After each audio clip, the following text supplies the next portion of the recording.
Hello बच्चों, तो chapter number 2 है ये क्लास 10th का केमिस्ट्री का एसिड्स बेस एंड सॉल्ट। ठीक है, तो ये जो मेरा वीडियो है ये सेकंड पार्ट है। फर्स्ट पार्ट में ऑलरेडी अपलोड कर चुका हूँ यूट्यूब पे। ठीक है, तो इसमें से कुछ स्लाइड्स मैंने वहाँ कंप्लीट कर दी हैं। तो आपसे मैं रिक्वेस्ट करता हूँ, अगर आप मेरे इस वीडियो को देख रहे हो तो बेटर है कि आप इसका पास फर्स्ट पहले देखें, जिससे क्या होगा आपको ये वीडियो भी प्रॉपर अंडरस्टैंड हो जाएगा। ठीक है ना, चलिए तो बिना समय गवाए इस प्रेजेंटेशन को स्टार्ट करते हैं। Chapter number 2 acids base and salt. ठीक है, ये सारी चीज़ हमने पढ़ ली। On the basis of their chemical properties all the compounds can be classified into 3 groups, acids base and salts. ठीक है, एसिड्स क्या होते हैं ये बता चुका हूँ मैं आपको। ठीक है ना, आप फर्स्ट पार्ट मेरा एक बार देख लीजिए, आपको और क्लियर हो जाएगा ये। ठीक है, ठीक है, प्रॉपर्टीज ऑफ बेस यहाँ तक हम कंप्लीट कर चुके हैं फर्स्ट पार्ट में। तो अब स्टार्ट करते हैं इसमें आगे सेकंड पार्ट के लिए पीएच स्केल। ठीक है, तो पीएच स्केल क्या है, कैसे वर्क करता है ये पीएच स्केल, मैं सब बताऊंगा आपको इस वीडियो में। ठीक है, देखिए pH scale in 1909 Sorensen devise a scale known as pH. Sorensen ने जो डिवाइस दी थी वो उसको कहते हैं बेटा स्केल नॉन एज, इंट्रोड्यूस हुई थी, उसका नाम था पीएच। ठीक है, तो पीएच की फुल फॉर्म क्या होती है, पोटेंशियल ऑफ हाइड्रोजन। ठीक है ना, आप याद रखिएगा पीएच की फुल फॉर्म क्या होती है, पोटेंशियल ऑफ हाइड्रोजन, जिसको हम पीएच स्केल बोलते हैं। ठीक है, तो जो क्या काम है पीएच स्केल का, पीएच स्केल क्या किस चीज में हमें हेल्प करता है वो बात करते हैं आगे। The strength of acids and base solution is measured. देखो बेटा ध्यान से सुनना, the strength of acids and base solution is measure, मतलब एसिड्स की ताकत यानी कि स्ट्रेंथ और बेस सॉल्यूशंस की स्ट्रेंथ को मेजर करते हैं ऑन अ स्केल। ठीक है, जो पीएच स्केल है इसमें हम मेजर करते हैं एसिड्स और बेस के स्ट्रेंथ को। ठीक है, आई होप आप लोगों को क्लियर हो गई होगी यहाँ तक बातें। फिर on a scale of a number called the pH scale, तो जो इस स्केल पर जो नंबर जो प्रेजेंट होते हैं, ठीक है, जो स्ट्रेंथ जिस नंबर पे वो बताता है किसी भी एसिड्स की, तो वो बताता है। ठीक है ना, मतलब जो नंबर जो बताता है measured on a scale of a number called the pH scale. ठीक है, the pH scale value from 0 to 14, तो पीएच स्केल की जो वैल्यूज होती है हमारी 0 से लेके 14 तक होती है, 0 to 14 याद रखना। ठीक है, इस चीज को मैं आपको डायग्राम में भी दिखाऊं तो आपको और भी क्लियर हो जाएगा। Please note that pH is pure number, it has no unit. देखो पीएच के जो नंबर्स होते हैं उसकी कोई भी यूनिट नहीं होती है। ठीक है ना, आप इसको याद रखिए, according to the rules of pH scale. ठीक है, चलिए आगे बढ़ते हैं। ये देखो मेरा पीएच स्केल है बेटा, ये इसके नंबर हैं, 0 से स्टार्ट होता है, सॉरी इसमें 0 से स्टार्ट नहीं है, 0 से 0 to 1 2 3 4 5 6 7 8 9 10 11 12 13 14 15। ठीक है ना, तो 0 से लेके 14 तक होता है ये स्केल मेरा। जो 7 नंबर होता है मेरा ये न्यूट्रल होता है। ठीक है ना, यहाँ पर ना एसिड्स का इफेक्ट होता है ना बेस का, मतलब कि न्यूट्रल होता है ये। इसमें प्योर वाटर आता है मेरा, जो प्योर वाटर होता है उसका पीएच वैल्यू मेरी 7 होती है, प्योर वाटर की। ठीक है बेटा, चलिए नेक्स्ट है मेरा, और एक चीज याद रखना, जो पीएच स्केल में 7 से लेके इस साइड 7 से यानी कि 0 to 7 जितने भी होते हैं सारे मेरे एसिड्स होते हैं, और 7 to 14 ये सारे मेरे क्या होते हैं, बेस होते हैं। ठीक है, तो 0 से स्टार्ट होती है, जो 0 पे जो मेरा होता है सबसे मतलब जिसको बोलेंगे एसिड्स की, मतलब उसकी कंसंट्रेशन बहुत ज़्यादा होगी। जो मतलब 0 नंबर पे जो एसिड्स होगा मेरा, फॉर एग्जाम्पल स्ट्रॉन्ग एसिड्स होंगे, जैसे जैसे आगे बढ़ते आएंगे फिर हमारे वीक एसिड्स होते आएंगे। ठीक है, 0 से 7 तक जैसे जैसे हम आगे बढ़ेंगे जो एसिड की कंसंट्रेशन है वो मेरी कम होती जाएगी। ठीक है ना, ऐसे ही 7 से जब 14 की तरफ बढ़ेंगे तो जैसी बेस की जो कंसंट्रेशन है मेरी बढ़ती जाएगी, पहले वीक बेस, फिर थोड़ा सा स्ट्रॉन्ग बेस, फिर थोड़ा सा स्ट्रॉन्ग बेस, जैसे ही लास्ट हम 14 पे पहुंच जाएंगे तो हमें एकदम स्ट्रॉन्ग बेस मिल जाएगा। ठीक है ना, तो ये है इसका तरीका। चलिए आगे बढ़ते हैं, ठीक है। सबसे बात करते हैं number first, neutral substance have a pH of exactly. देखो न्यूट्रल सब्सटेंस मेरे कौन कौन सा है? In a pure water concentration of hydrogen ion and hydroxides ion are equal. मैंने आपको बताया ना कि 7 पॉइंट पर ना तो कंसंट्रेशन ऑफ हाइड्रोजन की इफेक्टिव होती है, ना ही हाइड्रोक्साइड्स आयन की होती है, ठीक है ना, इफेक्टिव। ये दोनों क्या होते हैं? इक्वल होते हैं उस पोजिशन पर आकर। तो सेम वही चीज है, in a pure water concentration of hydrogen ion and hydroxide ion are equal, it is a neutral, यानी कि जो बिल्कुल बीच में होता है, 0 से स्टार्ट होता है 14 तक होता है, 7 मेरा बीच में होता है, तो ये न्यूट्रल पोजिशंस में आ जाता है, ठीक है ना, न्यूट्रल पोजिशंस में आ जाता है मेरा ये। So the pH of pure water is 7, ठीक है ना। तो प्योर वाटर की जो pH वैल्यू मेरी कितनी होती है बेटा? 7 होती है, आप इसको याद रखिए, ठीक है। आप याद नहीं तो आप ऐसे याद रखिए, वाटर मेरा न्यूट्रल होता है तो इसलिए उसकी वैल्यू मेरी क्या होगी? 7 होगी। फिर acids have a pH of less than 7, मतलब जितने भी एसिड्स होते हैं उनकी जो pH वैल्यू होती है लेस देन 7, 7 से कम होती है। जैसे मैंने अभी आपको बताया था, whenever a solution has a pH of less than 7, ठीक है ना, it will be an acidic solution, ठीक है ना। क्या कह रहा है वो? अगर कोई भी एक सॉल्यूशन है जिसका pH क्या है मेरा? लेस देन 7 है, 7 से कम है, तो मेरा क्या होगा? एसिड सॉल्यूशन होगा, एसिडिक सॉल्यूशन, ठीक है। अब एक चीज और देखना बेटा, क्या कह रहा है? प्लीज नोट, ठीक है, दैट मोर एसिडिक सॉल्यूशंस, जितना ज्यादा एसिडिक सॉल्यूशंस होगा, is the lower will be its pH, यानी कि उसका जो पीएच वैल्यू होगी मेरी लोअर होगी, कम से कम होगी। मतलब जैसे जैसे एसिडिक सॉल्यूशंस बढ़ता जाएगा, स्ट्रांग होता जाएगा, उसकी पीएच वैल्यू मेरी क्या होगी? लोअर होती जाएगी, ठीक है ना।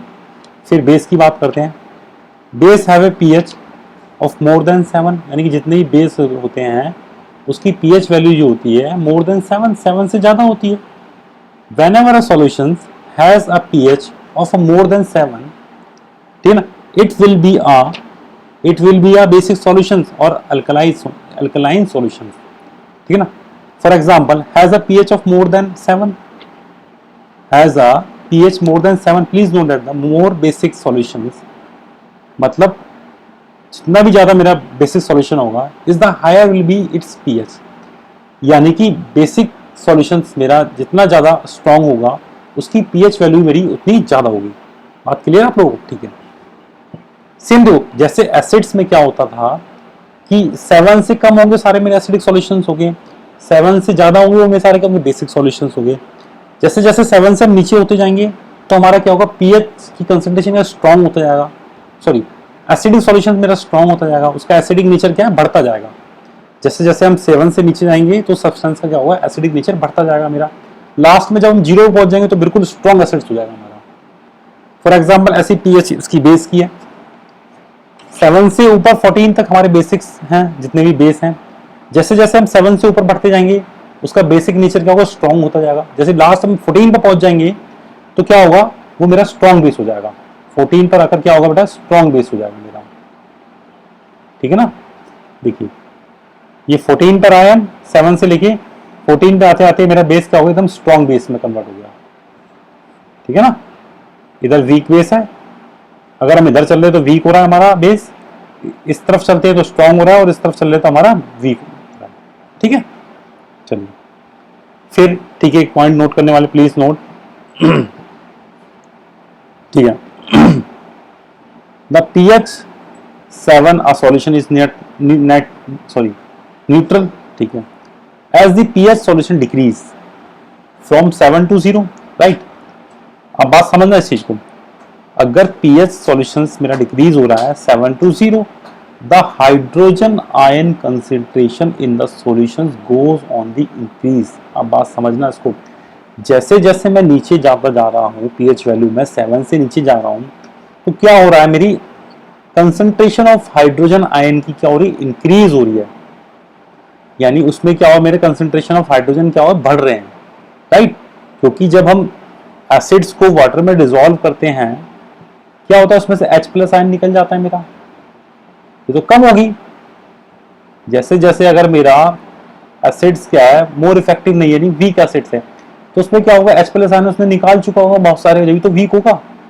और कंसंट्रेशन ऑफ H+ आयन की इंक्रीज हो रही है, हाइड्रोजन आयन की इंक्रीज हो रही है, that means Hence the strength of acids goes on increase. यानी कि जितने ज्यादा उसमें हाइड्रोजन आयन कंसंट्रेशन बढ़ेगी तो क्या होगा मेरा, hence the strength of the acids goes on increase. बात आई समझ में नहीं आई? ये बात इसको याद रखना, जैसे जैसे मेरे H प्लस आयन उसमें बढ़ेंगे तो एसिड्स मेरा क्या होगा, इंक्रीज होगी उसकी कंसंट्रेशन, यानी कि स्ट्रॉन्ग होगा मेरा एसिड्स और भी ज्यादा. फिर ठीक है. On the other hand as the pH of the solution increase from 7 to 14, the hydroxide ion concentration in the solution goes increase. 7 से 14 जाएंगे तो क्या होगा, हमारा हाइड्रोक्साइड, यानी कि हाइड्रोक्साइड को हम OH बोलते हैं, यानी OH नेगेटिव क्या होगा, उसके अंदर इंक्रीज हो रहे हैं, बढ़ रहे हैं. ठीक है ना. In the solutions on due to which strength of base also goes increase. यानी जितने ज्यादा उसके अंदर मेरे OH नेगेटिव बढ़ेंगे तो बेस की स्ट्रेंथ भी तो उतनी ज्यादा मजबूत होगी. तो बेस डिपेंड करता है किस पे, OH पे. एसिड डिपेंड करता है H प्लस आयन पे. हम वाटर में डिसॉल्व करते हैं एसिड को, H प्लस आयन अपने अंदर से निकाल देता है. इन केस क्या होता है, कंसंट्रेशन उसकी कम हो जाती है, एसिड्स मेरा डाइल्यूट हो जाता है. ठीक है ना. एसिड्स मेरा वीक हो जाता है, H प्लस आयन निकल गया, एसिड मेरा वीक होता जा रहा है, H प्लस आयन निकलना है, एसिड्स मेरा वीक होता जा रहा है. तो और H प्लस आयन बढ़ रहे हैं तो एसिड्स मेरा स्ट्रॉन्ग होता जा रहा है. सेम पीएच बेस के केस में भी ऐसा है. OH नेगेटिव यानी हाइड्रोक्साइड आयन मेरे इंक्रीज हो रहे हैं, 7 to 14 जा रहा हूँ, बेस मेरा स्ट्रॉन्ग होता जा रहा है. तो इसका मतलब क्या है, बेस स्ट्रॉन्ग हो रहा है तो OH नेगेटिव भी क्या है मेरे, बढ़ रहे हैं. ठीक है ना. ये चीज है बेटा. चलिए आगे बढ़ते हैं. ठीक है. कुछ वैल्यूज दे रखी है, जैसे कंसंट्रेशन ऑफ हाइड्रोक्लोरिक एसिड्स कितनी होती है बेटा, उसकी 0 होती है. सोडियम हाइड्रोक्साइड की 14 होती है ना पीएच वैल्यू. तो बेटा आप ये लोग याद कर देना, ये सारी चीजें क्या है. कितने में एसिड्स होंगे आपको पता है कि 7 से, जैसे लेमन जूस है एसिड्स है मेरा, 7 से नीचे होगी. टोमेटो जूस है, इसमें भी ऑक्जेलिक एसिड्स होता है, 7 से कम होगी, है ना. तो ये पॉइंट्स आपको एग्जैक्ट याद कर लेना, बस एग्जैक्ट नंबर क्या है उसको याद कर लेना. ठीक है. चलिए, importance of pH in everyday in life. ठीक है. तो पीएच क्या है हमारी डेली लाइफ में, क्या इंपॉर्टेंट रोल प्ले करता है, बात करते हैं उसको. ठीक है. ठीक है. सबसे पहले बात करते हैं pH in our digestive system. कैसे, देखो, our stomach produce hydrochloric acids of about pH value उसकी 1.4 उसकी पीएच वैल्यू. ठीक है ना. हमारा जो पेट है यानी स्टमच है वो क्या करता है, हाइड्रोक्लोरिक एसिड्स को प्रोड्यूस करता है. तो this dilute hydrochloric acids help in digesting our food without harming the stomach. तो जो एसिड्स होता है वो क्या करता है, जो हमारे फूड को जो है डाइजेस्टिंग करने में हमारी हेल्प करता है, बिना हमें नुकसान करेंगे. एक सबसे फर्स्ट मोस्ट इंपॉर्टेंट पॉइंट ये हो गया. एसिड्स क्या करता है, हमारे खाने को डाइजेस्ट करने में हमारी हेल्प करता है. ठीक है. फिर बात करते हैं second, pH change the cause of the tooth decay, यानी कि डिके माने नुकसान, यानी कि क्षय होना. ठीक है ना, हिंदी में बोलते हैं. पीएच वैल्यू अगर हमारी चेंज होती है तो ये भी कॉज है. क्या कॉज है, हमारे दांतों का नुकसान होना. फॉर एग्जाम्पल, अगर हमारी पीएच वैल्यू 5.5 से नीचे जाती है तो हमें नुकसान है. तो कब जाएगी 5.5 से हमारे नीचे, when we eat food containing sugar. जब मीठा खाना कंटिन्यूसली खाते रहते हैं ना, मीठा खाना, the bacteria presents in our mouth down sugar to break acids. ठीक है ना, शुगर टू फॉर्म एसिड्स. जैसे जैसा मीठा हम खाना खाते हैं तो क्या होता है, हमारा शुगर लेवल क्या होता है, बढ़ जाता है. ठीक है ना. फिर the acids is formed in the mouth after the sugar has been eaten. तो हमारे मुंह में क्या बनता है, एसिड्स बनने लग जाता है. मीठा खाना हम कंटिन्यू खाते हैं. The acids lower the pH in mouth. और जो एसिड्स होता है कि हमारे जो एक फिक्स वैल्यू होती है लगभग 5.5 होनी चाहिए, लेकिन हम जब मीठा खाना कंटिन्यू खाते रहते हैं तो वो हमारा एसिड्स लेवल क्या होता है, कम हो जाता है मुंह का. और जैसे जैसे अगर हमारा एसिड्स लेवल कम हो जाएगा तो क्या होगा, हमारे दांत क्या है, सड़ने लग जाएंगे. ठीक है ना.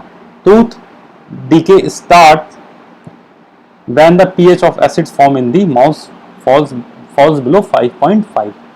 जो हमारे बैक्टीरिया होते हैं ना, फिर उनसे लड़ने की शक्ति जो खत्म हो जाएगी, जैसे हमारा पीएच एसिड्स का लेवल जो नीचे आ जाएगा, पीएच लेवल. ठीक है. तो इसलिए ज़्यादा मीठा खाना भी हमें नहीं खाना चाहिए. तो ये इफेक्ट करता है और ये हमारी हेल्प भी करता है पीएच जो है. ठीक है. Next, soil pH and plant growth. जो पीएच है प्लांट की ग्रोथ में भी काम आता है. Most of the plant grow best when the pH of the soil is close to the 7. मतलब पीएच वैल्यू अगर हमारी सॉइल की यानी मिट्टी की 7 के आसपास रहती है तो हमारे जो प्लांट्स हैं, पेड़ है, बहुत अच्छे ग्रो करते हैं, ठीक है ना। यानी देखो अभी तक हमने क्या पढ़ा, जो पीएच वैल्यू हमारे मुंह के टेस्ट के लिए भी इफेक्टिव होती है, ठीक है ना, और फूड्स को डाइजेस्ट करने में भी हमारे काम आती है। थर्ड, और देखो पीएच वैल्यू इफेक्ट भी करती है सॉइल को। Most of the plant grow, जितने भी हमारे प्लांट है अच्छे ग्रोथ करते हैं when the pH of the soil is close to the 7। हमारी सॉइल की वैल्यू अगर 7 के आसपास है, पीएच वैल्यू उसकी 7 के आसपास है, तो प्लांट हमारे क्या बहुत अच्छे ग्रोथ करेंगे। If soil is too acidic, यानी कि 7 से नीचे जाएगी तो टू एसिडिक्स में हो जाएगा। अगर पीएच वैल्यू हमारी सॉइल की 7 से नीचे आती है, यानी मिट्टी की सॉइल यानी कि मिट्टी की 7 से नीचे जाती है, तो क्या होगा, टू एसिडिक्स हो जाएगा। और टू बेसिक 7 से ऊपर जाती है, ठीक है ना, यानी कि अबव दी 7 जाती है और ये 7 से मेरी नीचे जाती है तो भी नुकसान है, 7 से ऊपर जा रही तो भी नुकसान है।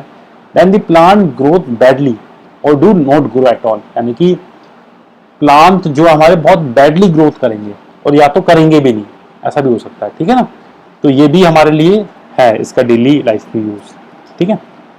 चलिए, ठीक है ना, मोस्टली चीजें मैंने आपको कवर करा दी है पीएच से, ठीक है ना। तो कुछ चीज आपको इसमें याद करनी पड़ेंगी, जैसे इसकी पीएच वैल्यू, ठीक है ना, लेमन की और भी चीजें, मिल्क की, ठीक है ना। तो आप एक बार बुक में मिल जाएगा आपको, एनसीईआरटी में आपको याद हो जाएगा, ठीक है ना। कुछ मैंने आपको दे भी दी है, आपको जो हेल्पफुल आप यहाँ से दे। सॉफ्ट ड्रिंक की 6 होती है, एग की पीएच वैल्यू 7.8 होती है, प्योर वाटर की 7 होती है, जैसे मैंने आपको बताया था। वॉशिंग सोडा सॉल्यूशंस की 9 होती है, ठीक है ना। तो ये इस तरीके से कुछ इंपॉर्टेंट से मैंने आपको दे दिया। नेक्स्ट है सॉल्ट की बात करें। सॉल्ट्स मेरा क्या होता है, देखो सॉल्ट्स, देखो सॉल्ट एसिड्स हो गया, बेस हो गया, जब लास्ट टॉपिक है मेरा सॉल्ट, ये लास्ट टॉपिक है मेरा, ठीक है ना। अभी खत्म नहीं होगा इस वीडियो में, इसके लिए मुझे दूसरा वीडियो बनाना पड़ेगा, ठीक है ना। और सॉल्ट देखो, इसको बोलते हैं धैर्य से सुनना, ठीक है ना। A salt is compound form from an acids, जो हमारा सॉल्ट्स है किससे बनता है बेटा, एसिड से बनता है। कैसे बनता है देखो, acids bye the replacement of the hydrogen in the acid. दो जितने भी एसिड से मेरे हाइड्रोजन से मिलकर बनते हैं, और जैसे ही उसमें से हाइड्रोजन रिप्लेस होता है, फॉर एग्जांपल देखो HCl है, HCl मेरा एक एसिड है। अब क्या रहा है ये डेफिनेशन की, अब भाई हाइड्रोजन को रिमूव कर दो और इसकी जगह मेटल को ले आओ, तो ये आपका एक एसिड सॉल्ट बन जाएगा। कैसे, हाइड्रोजन को मैंने रिमूव कर दो, मेरा केवल Cl बचा, अब मैंने मेटल लगा दिए, Na लगा दिया, सोडियम लगा दिया, वेरी गुड, ये तो बन गया मेरा ये सॉल्ट। देखो कैसे बन गया, देख रहे हो आप, acid by the replacement of the hydrogen in the acids by a metal.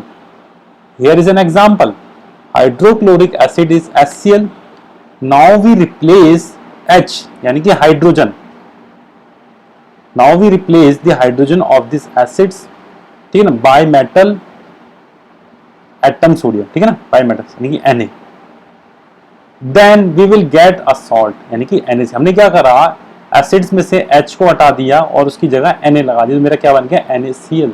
This is called sodium chloride, right. तो हमारे सॉल्ट कैसे बने हैं, एसिड से ही बने हैं। और एसिड से कैसे बने हैं, एसिड्स में से हाइड्रोजन को निकालकर, हाइड्रोजन ने क्या करा, हाइड्रोजन को निकालकर मेटल ऐड कर दिया, मेटल एटम, ठीक है ना। तो मेरे क्या बन रहे हैं, सॉल्ट बन रहे हैं, HCl पोटेशियम क्लोराइड, ये भी मेरा एक सॉल्ट है KCl, ठीक है ना। बात है इसमें, तो ठीक है, नेक्स्ट वीडियो में लेकर आऊंगा, बाकी सॉल्ट्स के बारे में थोड़ा सा और जानेंगे, कुछ इंटरेस्टिंग चीज जानेंगे, इंटरेस्टिंग बातें समझेंगे, ठीक है ना। तो आप इस वीडियो को देखिए और फिर नेक्स्ट वीडियो आने का थोड़ा वेट करिए, कोशिश करूंगा मैं जल्द से जल्द नेक्स्ट वीडियो लेके आऊँ, ठीक है ना। आई होप आप लोगों को समझ में आया हो, जैसे ही आपको समझ में आता है तो लाइक सब्सक्राइब जरूर कर देना, ठीक है ना, इससे मुझे लगेगा मैं और वीडियो बनाऊंगा, ठीक है ना। चलिए, ओके बेटा, थैंक यू।